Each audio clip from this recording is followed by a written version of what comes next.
آج ہم ایک بڑے دلچسپ اور شاید تھوڑا غیر روایتی سے خیال پر بات کر رہے ہیں۔ یہ خیال نیپولین ہل کے افکار سے متاثر کہ اصل طاقت چیخنے چلانے یا آپ کہہ لیں دکھاوے میں نہیں بلکہ خود پر قابو پانے میں ہے، اور خاص طور پر یہ کہ کیسے بظاہر کمزور نظر آنا دراصل کامیابی کی کنجی بن سکتا ہے۔ آئیے دیکھتے ہیں اس میں کیا گہرائی ہے۔ جی بالکل، یہ واقعی ایک غور طلب نکتہ ہے۔ حقیقی طاقت کا تعلق تو اندرونی استحکام سے ہے، مطلب اپنے جذبات پر قابو رکھنا، خاص طور پر جب حالات یا لوگ آپ کو اکسائیں، ہے نا؟ صحیح۔ زندگی میں ایسے لمحے آتے ہیں جب فوری رد عمل دینا بہت آسان لگتا ہے، لیکن ماخذ کے مطابق یہی لمحاتی رد عمل یہ ہماری توانائی اور سوچنے سمجھنے کی صلاحیت یوں سمجھے چھین لیتا ہے۔ بالکل۔ اور یہاں بظاہر کمزوری کا مطلب بے بسی نہیں ہے، نہیں، بلکہ ایک سوچی سمجھی حکمت عملی ہے، جیسے رد عمل میں تھوڑی تاخیر کرنا، یا خاموشی سے صورتحال کا جائزہ لینا، یا مخالف کو پہل کرنے دینا۔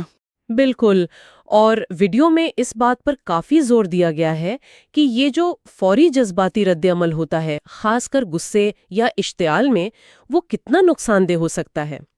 ذرا سوچیں، کتنی بار ہم نے جذبات کی رو میں بہہ کر اہم مواقع گما دیے یا رشتے خراب کر لیے۔ بہت بار ایسا ہی ہوتا ہے۔ تو جب ہم دوسروں کو اپنے احساسات پر، اپنے جذبات پر اختیار دے دیتے ہیں تو دراصل ہم اپنی طاقت ان کے حوالے کر رہے ہوتے ہیں۔ یہ تو اصل میں کمزوری کی نشانی ہے۔ صحیح کہا، اور ماخذ اس نقطے کو ایک ذاتی مثال سے بھی واضح کرتا ہے۔ مصنف نے ایک واقعہ بیان کیا جہاں عوامی جگہ پر ان کی تذلیل کی گئی۔ اب بجائے غصے میں آنے یا فوراً جواب دینے کے، وہ خاموش رہے اور بس ہلکا سا مسکرا دیے۔ اچھا، پھر کیا ہوا؟ نتیجہ، حملہ آور خود ہی بے چین ہو گیا، شرمندہ سا ہو گیا۔ تو یہاں یہ جو ظاہری کمزوری تھی، یعنی فوری جواب نہ دینا، وہ ایک طرح سے غیر متوقع ہتھیار ثابت ہوئی۔ یہ خاموشی، یہ انتظار، یہ مشاہدہ کرنا، اصل قوت اسی میں چھپی ہے۔ واہ، یہ تو بہت دلچسپ بات ہے، اور تاریخ میں بھی تو ایسی مثالیں بھری پڑی ہیں، ہے نا؟ ابراہم لنکن کو ہی لے لیں، انہیں کتنی شدید تنقید اور ذاتی حملوں کا سامنا کرنا پڑا۔ جی بالکل۔ لیکن انہوں نے اپنا سکون برقرار رکھا۔ ان کی طاقت کا راز حملوں کا جواب دینے میں نہیں تھا، بالکل نہیں، بلکہ اس میں تھا کہ انہوں نے اس تنقید کے شور کو اپنی توانائی جذب کرنے نہیں دی۔ بالکل، یہ بظاہر غیر فعالیت، یہ دراصل توانائی کا دانشمندانہ استعمال تھا، تاکہ وہ اپنی توجہ ملک کی تعمیر نو جیسے اہم کاموں پر مرکوز رکھ سکیں۔ خود پر قابو رکھنے کی کیا اعلیٰ مثال ہے۔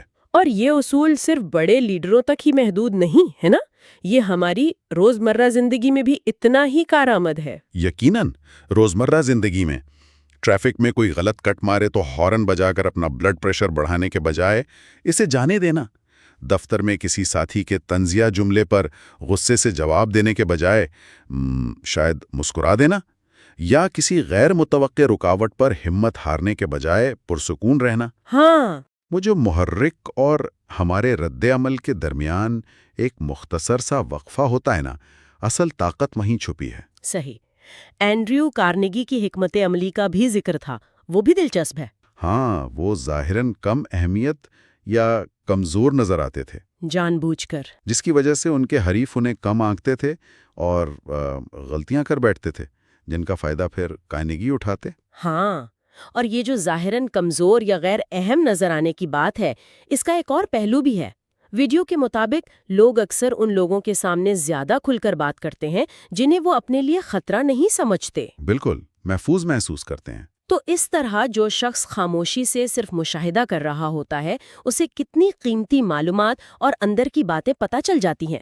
مہاتما گاندھی کی مثال بھی فوراً ذہن میں آتی ہے۔ ان کا راستہ عدم تشدد اور خاموش استقامت کا تھا۔ جی، بظاہر کمزوری لگتا تھا۔ ہاں، بظاہر تو کمزوری ہی لگتا تھا، لیکن اسی خاموش طاقت نے دنیا کی سب سے بڑی سلطنت کو ہلا کر رکھ دیا تھا۔ بالکل، اور یہ ماخذ ناکامی کو دیکھنے کا زاویہ بھی بدلتا ہے۔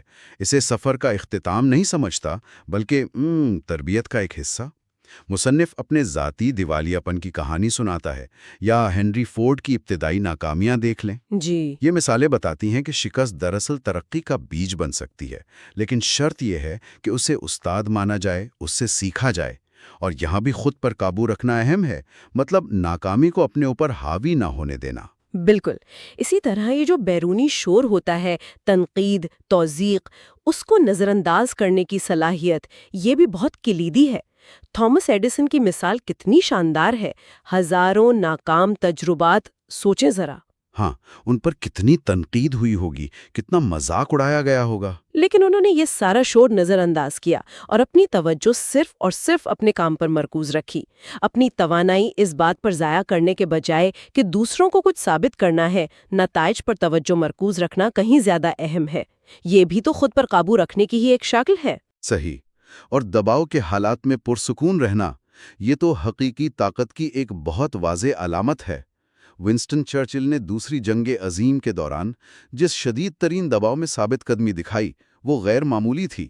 جی ہاں۔ جو لوگ ہر چیز کو، ہر شخص کو کنٹرول کرنے کی کوشش کرتے ہیں نا، وہ اکثر دباؤ میں بکھر جاتے ہیں۔ اس کے برعکس، ماخوذ یہ بتاتا ہے کہ مضبوط لوگ صرف اس چیز کو کنٹرول کرنے پر توجہ دیتے ہیں جو واقعی ان کے اختیار میں ہے، یعنی خود کو، اپنے رد عمل کو۔ اور آخر میں ان چیزوں کو قبول کرنے کی صلاحیت جنہیں ہم بدل نہیں سکتے، یہ بھی بہت اہم ہے۔ ماخوذ میں دریا کی مثال دی گئی ہے کہ وہ راستے میں آنے والے پتھروں سے لڑتا نہیں ہے، ہاں، بلکہ ان کے گرد سے اپنا راستہ بنا لیتا ہے۔ بالکل۔ فرینکلن ڈی روزویلٹ نے اپنی جسمانی معذوری کو قبول کیا اور اپنی توانائی ان چیزوں پر مرکوز کی جن پر وہ اثر انداز ہو سکتے تھے۔ جو چیز بدلی نہیں جا سکتی، اس کے خلاف مزاحمت کرنا، اس سے لڑنا، یہ صرف توانائی کا ضائع ہے، وہ توانائی جو خود پر قابو پانے کے لیے استعمال ہو سکتی ہے۔ تو خلاصہ یہی نکلتا ہے، اگر ہم ان تمام نکات کو سمیٹیں، کہ حقیقی طاقت کا تعلق ظاہری روبداب، لڑائی جھگڑے یا دکھاوے سے نہیں ہے۔ اس کا تعلق ہے اندرونی کنٹرول سے، جذبات کو سمجھنے اور ان پر قابو پانے سے، تنقید کے شور کو نظر انداز کرنے سے، دباؤ میں پرسکون رہنے سے، اور جو بدلا نہیں جا سکتا اسے قبول کرنے سے۔ بالکل۔